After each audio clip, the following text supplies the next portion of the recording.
Welcome to Emotional Resilience, Living with the Fruit of the Spirit. I'm your host and author, Ron Ovitt. Today we're on session 32. Session 32, Habits, Part 1. We're going to be doing a series now on habits. Now you might be asking, why habits? This is emotional resilience. It's a class on emotional resilience. Yet I guess I want to say that negative habits can keep us emotionally upset, can't they? You know, we're trying to overcome something and we keep doing things. You know, Paul wrote in Romans 7, things I don't want to do, I do, and things I want to do, I don't do. Oh, wretched man that I am. They can cause a lot of emotional upheaval. And so we find ourselves continuously trying to be resilient, and yet we have these negative habits that pull us down. And then, you know, positive habits can help us then with resilience. And we can create all kinds of habits. We are creatures of habits, and so we have choices. And the good news is we can choose to have some positive habits. And then we have to look at emotions themselves. A lot of our emotions can be habitual. I remember when I first read years ago, decades ago, when I was in my anxiety heavy, a book came out called Happiness is a Choice. Is a choice. And I got to thinking, well, if happiness is a choice, maybe anxiety is. And I have to agree that sometimes our emotional reactions are habitual. And so there's a lot of reasons to really want to understand more about habits and what we can do to change things or add new ones. You know, in the secular world, I call myself Mr. Change Agent, and I have a bunch of stuff out there because I've always believed in our ability that God gives us to change. And so I believe that habits are at the crux of that. And I invite you to, you know, look at other materials. I have a book called The Habit Challenge, that you can get at Amazon, which will go in a lot more detail than what we're going to do in this series. Also, if you go to ronovitt.com, that's ronovitt.com, you'll find a lot of different things on courses and materials that I have on habits. But for the next couple of sessions, we're going to talk about habits, and I just trust that you'll really get a grip on what we can do with a lot of our behavior. And so the question is, are you ready for a change? Are you ready for a change? Are you motivated toward a change? As you consider what you want to change or add to your life, you know, what you either want to stop or start, you need to understand that a lot of that is dependent upon how ready are we. Are we willing to? You know, in addictions, one of the biggest problems is denial. We have an old saying that denial is not a river in Egypt. That denial a lot of times keeps us from changing. Well, there's a book called Changing for Good, and they talk about five stages of change. And the first one is pre-contemplation. And, you know, pre-contemplation, I'm not really considering a change at this point. A lot of times we may be unaware, or, like I said earlier, we deny that we have a problem. But then there comes the contemplation stage, that they call it. I am becoming open to the idea of change, but I'm still not sure about it. And then there's the preparation change. I've made a commitment to change, and I've begun to consider changes I need to make, and that's a good place to be. Then there's the action. I have started to take active steps toward my change and a more confidence of success. And then there's maintenance, right? I'm focused on maintaining my changes, and, you know, so I'm going to continue on. And so I encourage you to look at those. You know, you can get, if you don't have notes, you can contact me at ron@empowerministry.org. That's ron@empowerministry.org, and I'll be happy to send you the notes. And in there, you'll see, you know, you can kind of look at this and consider, where am I on these things? What do I want to change? Where am I on that continuum? And so if we're going to change habits, then we need to really know what is a habit, and that's the purpose of today. I want to kind of go through the 3 different parts of a habit where we can kind of really get that into our head, and then we'll amplify it as we go along in this course. Well, in order to consider, to stop habits or add new ones, we need to know what it is. What is it? And I call it a habit formula. A habit formula has been taught a long time. Originally, when we started out in some of the early behaviorism, they called it stimulus and response, right? There's a stimulus and we respond. At MIT, they discovered what they called a habit loop. And they said first there was a cue, and we can call that a trigger, right? And then there's a routine, and then there's a reward. And so you can look at it that way. And I've listed in the notes different ways. You can look at a cue, or you can call it a stimulus, or as we'll study later on, a lot of times we have these implicit, out of awareness kind of cravings that hit us. We don't know where it's coming from, but all of a sudden, boom, we're right there. Or a famous word that we use in addictions is a trigger or a craving. And another one is sometimes boredom and anxiety, these kind of emotional things. Something comes, so it's a trigger, a cue, a stimulus, whatever. That's the first part. Well, then, if that happens, then we have a choice to make, right? And if we do the habit, then what we're choosing to do is the behavior. Others call it the response, right? Stimulus response, or the behavior. Others call it the habit, Other people might call it if it's an implicit alarm, I'm going to fight or flight, I'm going to react, the reaction. And then finally, the third part is what many people call the reward. What am I getting out of this? What's the gain would be another word. What's the benefit? What's the relief? What's the excitement? What am I gaining from this? And so you have the 3 parts, right? The stimulus, the response, the reward. And you can look at those and decide whatever terminology you want to use. But that's basically the 3 parts of the habit. I'd like to suggest, though, that there's a new way of looking at it that will help us as we want to change our behavior. And that is, the traditional is the trigger, response, and reward. What I want us to consider is there's a trigger. Then there's, we need to look at it and say, what's the need? And then we can change it for a better response, a true need, and we can look for a new reward. And we're going to talk about that. How can we substitute? What can we do with the cue or and the response? What can we do there to really change our behavior, right? Another one is to look at it and say there's a trigger. And we can rename that and say, this is just faulty wiring. It's a false alarm. And then we can decide, instead of responding, we can say, I'm not going to respond. Or we can choose a different response. And then the third one is we can ride the wave. We can ride the wave. And we've talked about that in the past, and we're going to talk about it more as we go along. But that's typically a great way, is to notice that, hey, this is coming from a place that doesn't make any sense. I'm overreacting when it comes to habitual emotions. I'm overreacting to something that's not legitimate. So therefore, it's faulty wiring. It's a false alarm. I don't have to listen to it. And I'm going to ride that wave of emotion. Many of our habits have that wave. And that's how we overcome it. Well, so when we look at this, we need to look at the need. What is really going on? Is it a legitimate need? And then we look at the solution, right?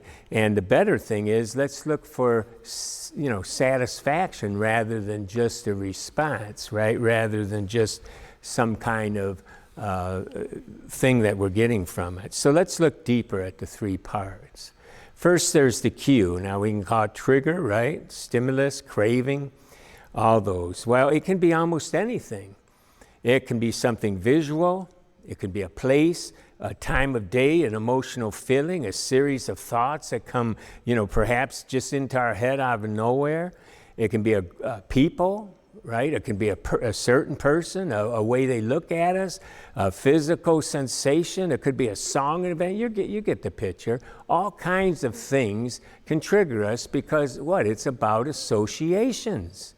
It's about associations. We've associated something with a response, okay? And so those are a lot of things. The response is an emotion. Not emotional so much as we think of, but a sensation. And when we get the dopamine involved, that striatum, that part in our limbic system that says, oh boy, it's been primed and says, there's the cue, there's the trigger, it pumps dopamine. And that dopamine says, I gotta have it, I gotta have it, I gotta have it. And so it gets us going too. And so a lot of times, that's what happens. It starts with a cue, though. Something is triggering us, okay? And there's different levels of triggers. You'll be surprised what we're triggered by, right? And we need to understand that. We need to start to ask myself, what triggered this? What caused this? What in the world's going on? And I remember when I first started, I wanted to stop biting my nails. Now, I had bit my nails for decades. Since I was a child. And there was different reasons for it. Some of it probably from my ADHD, some from anxiety perhaps, but I never really figured what was the trigger. And then one day, as I was really looking at this, I said, I really want to stop this if I'm going to teach on habits, because I had stopped a lot of negative habits in my life and started a lot of positive ones. Why not add this to the repertoire? I noticed that right before I was going to bite my nails, there was like a tingling. And so I asked myself, well, can I change the response and get the same reward, which was the lack of tingling? And I figured out, yes, if I just do like this, or maybe, rub up in here, rub on my pants, whatever, if I rubbed it for a few seconds, it would go away. And then I learned for the first time in my life how to trim the nails, and that helped. And so the same cue, when my nails get too long, they start to bother me a little bit. Well, then I trim them back. You see, a different response. And it gives me, in a sense, the same reward. It gets rid of the tingling, but it also feels and looks much better, right? And so a lot of times we need to examine that. Now, let's use examples I put in the lessons here. You have a great time at a football game. You go out and drink with friends afterwards, and you drink too much. What was the drinking associated with? Well, you could say, well, it was my friends. And yes, a lot of times certain friends that drink to excess with you could lead you down that trail again. So we need to look at that. Some of you may think, well, it's a football game, and it might be that, hey, we associate football, going to the game, with drinking, and that can happen. Other things might be celebration, which you're thinking about football, but it's also at basketball. It's at getting together and cheering on, and yeah, let's have a good time, right?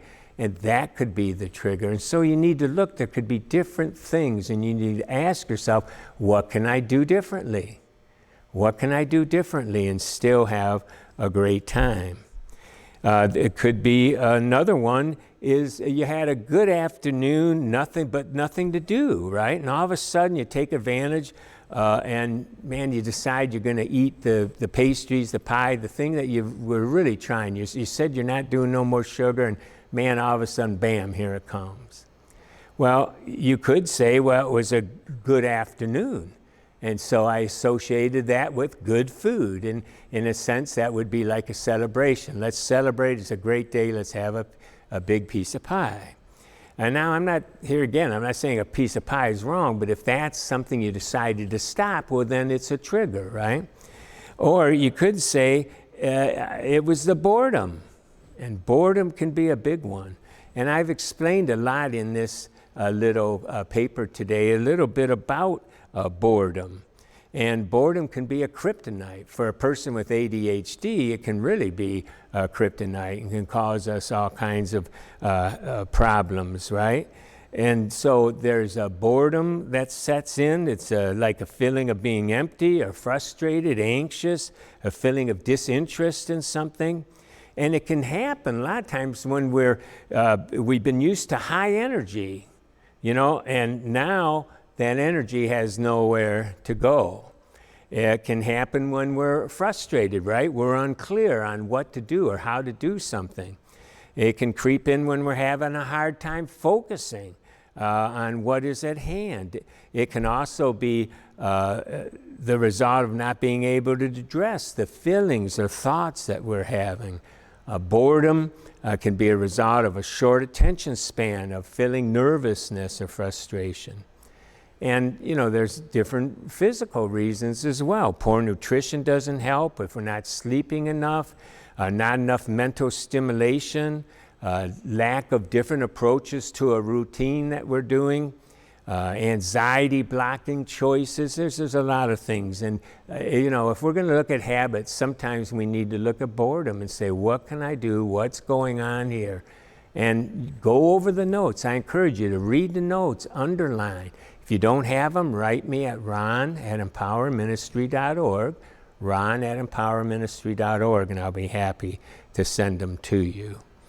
Well, a lot of times you'll find that we're triggered because of a lot of different things. And I've written quite a few of them for you in here. It could be after celebrating, like we said.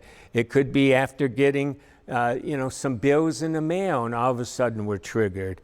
It could be after arguing with your spouse.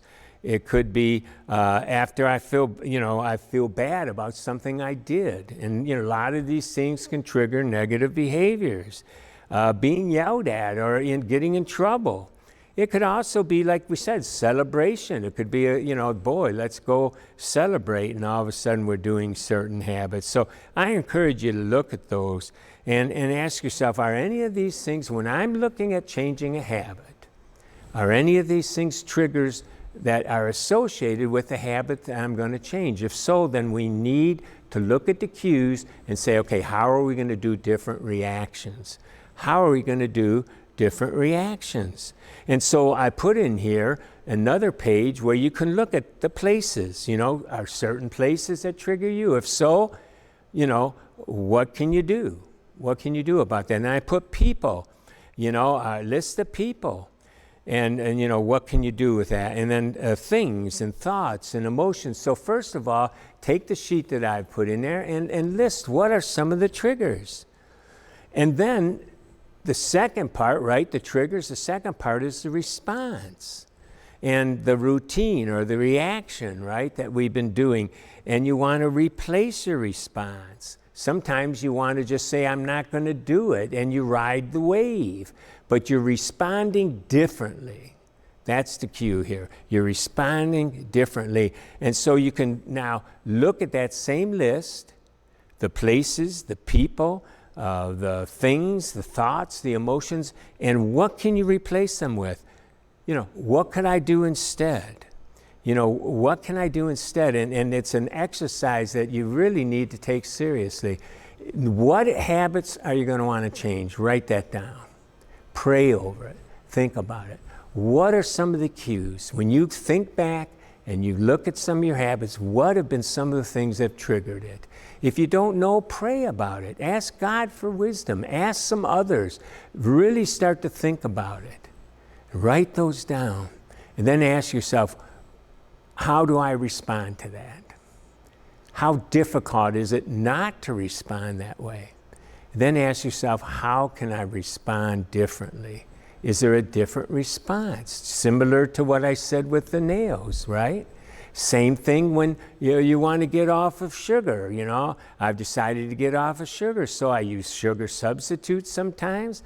I use protein maybe I drink water, but I know to substitute when I get that craving, if you will. And after a while, you create new habits, right? And then the last part of it is the reward. There's the cue, the response, and I want you to look at the response, ask yourself, what are some of the different things you can substitute? And we want to do the same thing for rewards. You know, a lot of the rewards center around excitement or escape. And don't minimize that. A lot of things that we do that are negative are because we're escaping from something. It numbs us out, or gives us excitement instead of the boredom, or it gets our mind off it. And we need to look at those kind of habits that are escaping us from the things that are bothering us. And what we want to substitute sometimes is, instead of excitement, perhaps satisfaction.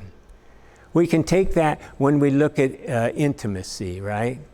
You know, sex can obviously be something that's very stimulating, very exciting, you know, and so we can be looking at porn, we can do other things that will give us that momentary excitement.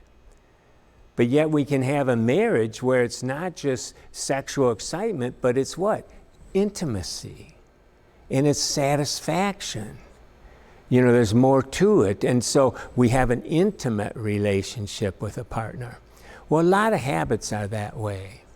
You know, we need to look at the whole thing and ask ourselves, you know, what am I gaining? What's the reward here? Is it really worth it? Is there another reward that would be better? Can I substitute that? And, you know, then we need to retrain our brain. And then we need to say, am I really captive by this? Can I say no? And when we start to understand that it's a physical thing that's happening in our brain, that our striatum's been cued, it's been primed, and we see a cue, and all of a sudden the dopamine starts saying, I gotta have it, I gotta have it, I gotta have it. Well, listen, we can outlast the dopamine. It's not easy. It's not easy, but we can. And when we understand that it's faulty wiring, when we understand this is a false alarm, and we can ride that wave, because it's like an emotional wave, it goes up and it comes down, we'll retrain our brain. Many, many people who have been addicted to hard drugs can testify to that. Many people who have had other habits, people who have been in my classes, they've read my book, people that have been in our program can testify to the fact. I can testify for the habits that I've changed, and that we can really do these things. And so we want to look at the cues. Okay, what are the stimulus? What's the triggers? What's the behavior? What's our response? And then what's the reward? And that's your homework, okay? I want you to really analyze that, because next time we're going to look more at what do we do with some of these habits? How can we change the habits? And again, I encourage you, you know, I've written a book called The Habit Challenge. You can get it on Amazon if you want to know more about that. Also, I've got training on that. You can go to ronovett.com. That's ronovett.com and find out more. But I'm looking forward to the next lesson when we continue to look at habits, and we can make new emotional habits. Emotional resilience, right, can be a positive habit. The way that we respond to the things that bother us can be new habitual ways of responding. So I trust that you'll be thinking about that this in the next week or so, that you'll be thinking about that between lessons here, and come prepared next time to really dig in and figure out how we're going to change the habits.